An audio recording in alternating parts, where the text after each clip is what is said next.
Hi, this is Kelly doing my culminating task on middle school deep learning through math. Here is my table of contents with all the different parts. Um, so let's dive into it. Gonna start off with this quote. We will always have STEM with us. Some things will drop out of the public eye and go away, but there will always be science, engineering, technology. There will always be mathematics by Calvin Johnson, who is an African American mathematician. So I kind of like this quote because one, it's culturally relevant for me. Two, it's motivational, and also it's a big reminder that these four things are never going away. All right, so let's get into our deeper learning vision. So here's my definition of deeper learning, which is in the context of middle school academics in Hawaii, deeper learning is a rich, engaging educational journey that moves beyond memorization of facts or surface level understanding. It's about cultivating a deeper connection with the material, encouraging students to think critically, solve complex problems, and understand concepts at a level where they can apply their knowledge in diverse situations, including a real world scenario relevant to their lives in Hawaii and allow them to demonstrate their student exhibition of some sort.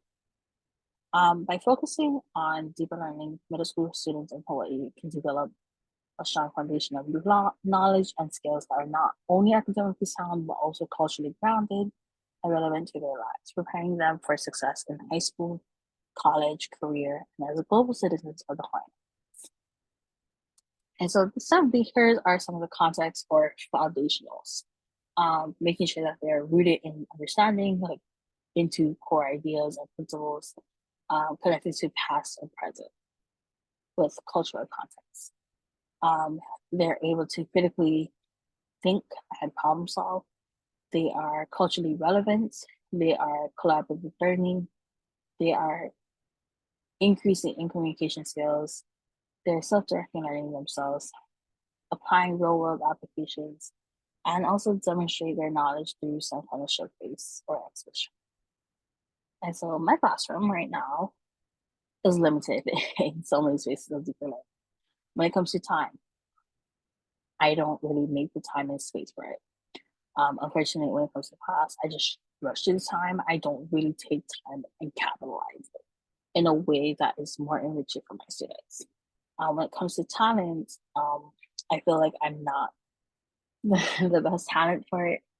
So I might limit myself a lot by making sure um, if I don't understand something, then I try to teach them, but I also doubt myself a lot. When it comes to my students, I don't full on tap into, unfortunately, don't get to tap into their talents all the time. I'm still trying to figure out ways to do it and do it a lot better. When it comes to technology, I lack in making sure that there are math softwares and online resources that are relevant to math. And also to figure out more ways to do real world examples of concepts in math relevant to students in the one. Limit in space. I always try to create a welcoming and inclusive classroom and environment. However, I'm not too sure if it's reflecting fully on the local community and culture. And also my class is really, really small, so I haven't figured out a way to really enhance the level of space until further notice. When it comes to limit of resources, um, I haven't done resources that cater to all learning styles yet. The biggest thing too is my students have never collaborated with local organizations yet to expand access to resources outside of the classroom, and also really cool and explore this idea of Hawaiian math concepts to really culturally connect and deeply understand. And the shifts that I hope to make, some of them are in time. I hope to enhance it more so, or provide opportunities for hands-on activities, intentionally plan out everything. Some of the things that, so something that's within my control, something that's out of my control within the talent section is to promote student learning for the whole campus. Also to collaborate with other teachers. And I know for my school that that's gonna be definitely hard. Especially if it's not something that I'm always talking to. When it comes to technology, I can go through professional development. That way my students can increase their student engagement and understand the use of culturally relevant math software and online resources. Um, but what's outside of my control in technology is I can't ensure that everyone has home technology access. I can try to get grants, but it's not guaranteed. Within space, I can have this idea of flexible classroom seating for collaboration, one so that it engages more deeply and teamwork through dynamic classroom. What's outside of my control is I can't renovate the school where it's full on Hawaiian culture. There's rules to follow protocols and also admin approvals. Another one is resources. I can try to build diverse math resource libraries, but of course we're gonna have to share. Um, it would take a lot, but it would definitely work out. That way my students feel they're more understandable and they can apply math beyond my classroom. Outside of my control though is working with local businesses for math workshops, sponsorships, and everything like that because they can say no. Um, Not everybody wants to do something for free. Not everybody wants to do something that will benefit the community. So it's just for having the right intentions when trying to look for those programs. Also, it is an additional learning opportunity for students and community to engage with them. Enhancing mindsets.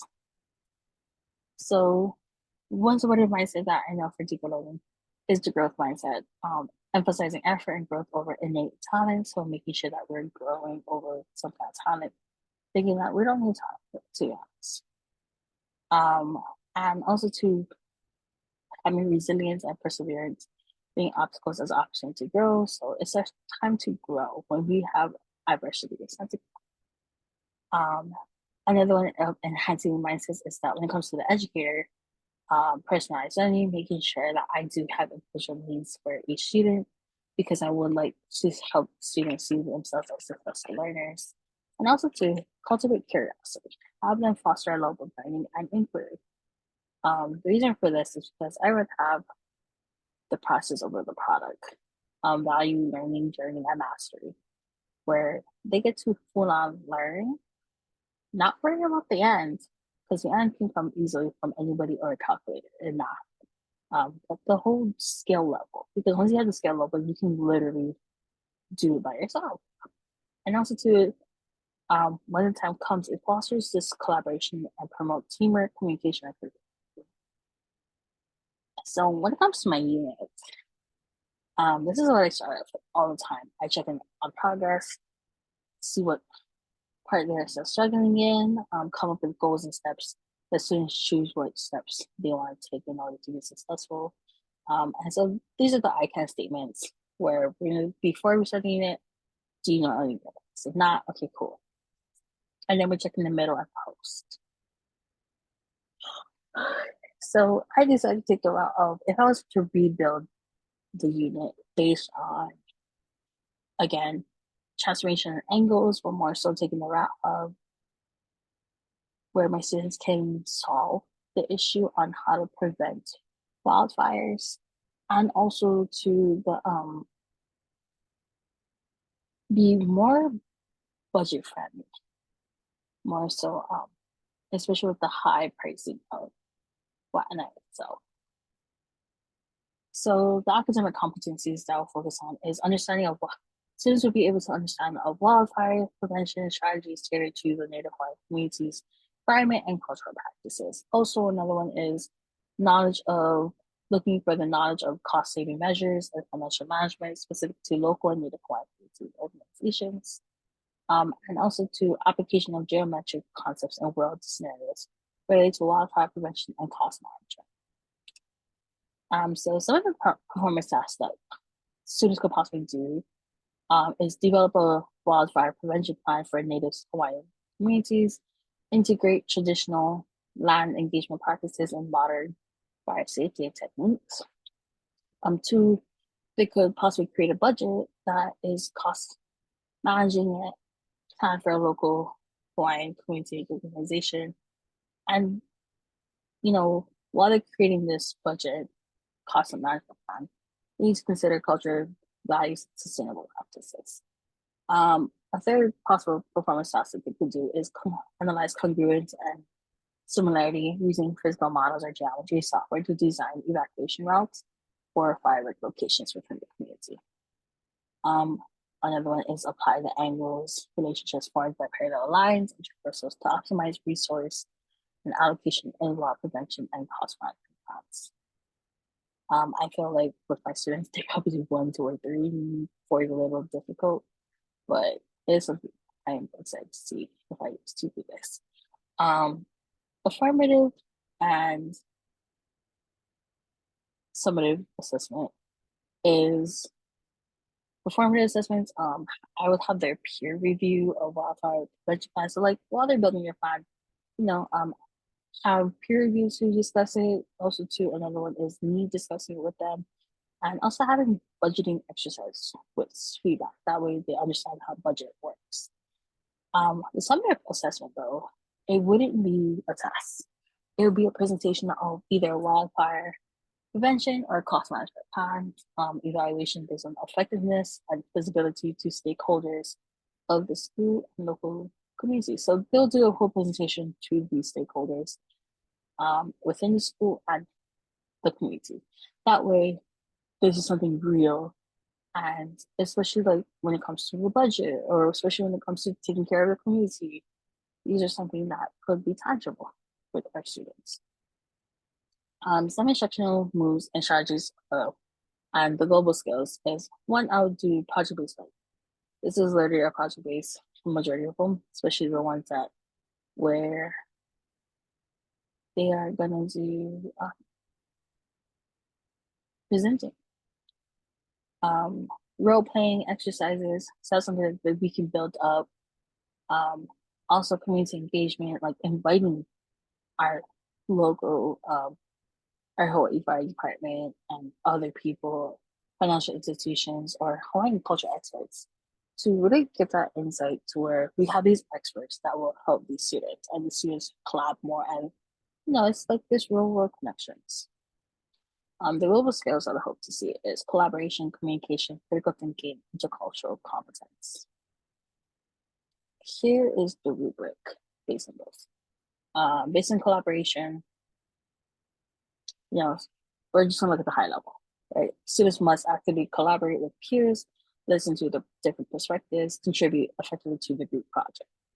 For the intercultural competence, demonstrate deep understanding and respect for Hawaiian culture, integrates cultural insights into plan effectively. So it's not just like, here's a Hawaiian word, and there we go. Like Onipa, stand firm. Like, how's that going to be part of your plan? Like, no, you need to actively show that. Students must be able to analyze complex problems deeply, synthesize information effectively, and propose innovation solutions. And also to practical problem solving. So strategically approach practical problems, justify solutions with evidence, and adapt strategies based on feedback. And so that's the whole process, and hope to where they reach the high level rather than anything else. So now we're going to get into the redesign system level of everything. For audience and alignment, for me, I would share my plan with my professional learning community of teachers within my math department, because they're the ones that is the main focus, and I know they're going to understand, especially for 8th grading, because this is the unit that we're all doing. I would share with administrators in the sense of hopefully to get the support that I can do to where we can meet with these community stakeholders as well. How I would do that is through some kind of interactive workshop, seminar, discussion, and collaboration to really get the plan going, to make sure that my students are going over and beyond what math looks like. My alignment, the reason I feel like this will align to my vision for deeper learning is one that it focuses on integrating real world issues with cultural relevance, emphasize critical thinking, problem solving, collaboration, and intercultural competence to where, you know, it really just goes beyond learning math the traditional way. And also, it really brings more pride out of the students for that. When it comes to deeper learning, at least the 5 categories in time. One, I would try to allocate time for lesson design and collaboration, provide professional development for critical skills. More so for either my teachers, my POC, or even for my students. We'll have our own little professional development for these skills. For talent, invest in the talent with commitment to deeper learning. Making sure I'm investing in that. Making sure that also to my own expertise is invested. Whether it's me going through professional development and building that up to also foster culture and valuing innovation and collaboration, especially amongst the students. With technology, making sure we're using it effectively so that it enhances our learning experiences and ensure that everybody is equitable and have access to all resources, not just certain people. And breaking those bounds, because I know from what and I were being in our community, it's really hard because some students are coming from crazy backgrounds that don't allow them to really have access to a lot of resources. When it comes to space, making sure that we are creating it to where it's culturally reflective learning environments that where when it comes to a math class, you're like, this is not just a math class. This is something that is real and tangible. Um, Also design my space, the actual space, physical space of my classroom to be flexible for all different activities, not just, okay, talk to your partner. Okay, let's walk around. No, it's like you can have, okay, talk to your partner. Okay, walk around. Okay, move around. Um, Focus in this one area. It's like all these different type of activities just happening all can be happening all at once, one at a time, however it will be to make it functional, not just irrelevant. And then when it comes to resources, making sure that they have it all and that we cultivate partnerships with whether it's within our classroom, with teachers, with admin, with community, where there's this partnerships that just allowing us to build support. And also making sure that my students have culturally relevant experiences and the resources for it. And so intersection with structural conditions. So another one of them is the learning outcome framework. So I would revise the framework to include making sure that it's culturally relevant for my students and it's interdisciplinary connections. So like for example, um, like for us, yeah, we're doing shapes, angles, and everything, but my students have to read about and understand, could read the about like the fires. Like why did that fire happen? What causes fires? Like they'll have to go and also they'll have to like not only would they have to understand the like how quickly the fire spread using math, they will also need to understand what caused the fire. And that's where we use science. Reading about like reading articles that's using English, histories of fires within the community, that's social studies. So it's all about figuring out those connections and also to shift to include references to wildfire preventions, cost management, and geometry in their fire context. So it's that way they can understand that this is not just in general, this is something home. Professional development practices, make sure that I would implement structured program on culturally responsive teaching and or even be in those development classes and curriculum designs. Also to continue to find ways that would be an ongoing opportunity for all teachers, not just some.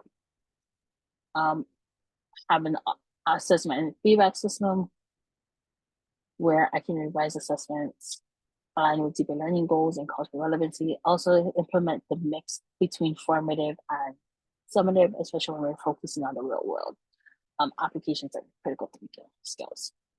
And also to find ways community engage, where we have stronger partnerships with local native Hawaiian communities, agricultural community communication to co-design a more culturally relevant learning experience, especially for my students, especially when it comes to math, because math is always the number one question of why do we need math? And so I feel like that's one of them I really need to hit on. And then also too, when it comes to our leadership and school culture, foster culture of innovation and collaboration in all aspects, not just one spot. And also too, um, when it gets to that point, I would try to provide leadership training to cultivate continuous improvement in promoting deeper learning and not just let's just sit here and hopefully the kids learn and take a test. It's like, no, we gotta go beyond that. Because now we're getting to the point where students are asking, why do I need school? Especially after COVID, I noticed that my students are always asking me, why do I need to be in school? What's the whole purpose of school? School's boring. I mean, I feel like if we're to deeper learn in every single subject, students are no longer be asking that. They'll be more like, when can I come to school? What are we learning today? Like just that excitement and everything like that. And so when it comes to personal mindsets, I feel like the impact is when it comes to vision setting, it's going to strengthen. We're going to strengthen in collaboration and more cultural sensitive. However, the biggest one, the barrier is the complex system change. So everybody changing their mindset, changing the way school runs. There will definitely be a lot of resistance, more so in especially teachers, and I feel like administrative as well, and even higher ups from administrative, like their bosses, especially if they don't want to make the change. And the biggest thing is going to be the resources of limitations. However, everybody just needs to have an open mind, be adaptive, and continue to just be resilient. And for me, definitely, I need to be resilient in reading this, especially when it comes to math, because luckily for me, I am in a department that could possibly do this, that would love to do this. But I know not our whole school, but definitely our math department, we want to make math so tangible. Our kids don't ask us, why do I need math? It's how. It's like, how can I do it? Show me. That's it. Not, why do I need it? It's, how can I use it today? How can I use today's lesson? How can I use this unit? And so that's just pretty much where we're at in all aspects of math. And this is the conclusion of my culminating task. And I just want to say thank you for listening and have a great one.